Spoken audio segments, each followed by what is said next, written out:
ನಮಸ್ಕಾರ ವೀಕ್ಷಕರೇ, ಇದು ಸತ್ಯ.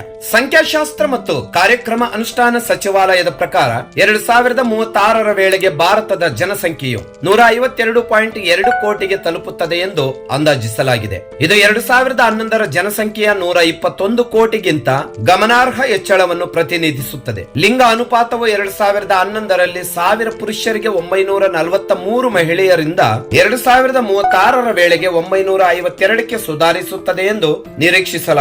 ಇದು ಲಿಂಗ ಸಮತೋಲನದಲ್ಲಿ ಪ್ರಗತಿಯನ್ನು ಪ್ರತಿಬಿಂಬಿಸುತ್ತದೆ. ಹೆಚ್ಚುವರಿಯಾಗಿ ಜನಸಂಖ್ಯೆಯ ಮಹಿಳಾ ಶೇಕಡಾವಾರು ಪ್ರಮಾಣವು 2011ರಲ್ಲಿ 48.5ರಿಂದ 2036ರಲ್ಲಿ 48.8ಕ್ಕೆ ಸ್ವಲ್ಪ ಏರಿಕೆಯಾಗುವ ನಿರೀಕ್ಷೆ ಇದೆ. ಈ ಬದಲಾವಣೆಗಳು ಭಾರತದಲ್ಲಿ ಲಿಂಗ ಸಮಾನತೆಯನ್ನು ಉತ್ತೇಜಿಸಲು ವಿಸ್ತೃತ ಮೂಲಸೌಕರ್ಯ ಮತ್ತು ನಿರಂತರ ಪ್ರಯತ್ನಗಳ ಅಗತ್ಯವನ್ನು ಎತ್ತಿ ತೋರಿಸುತ್ತವೆ.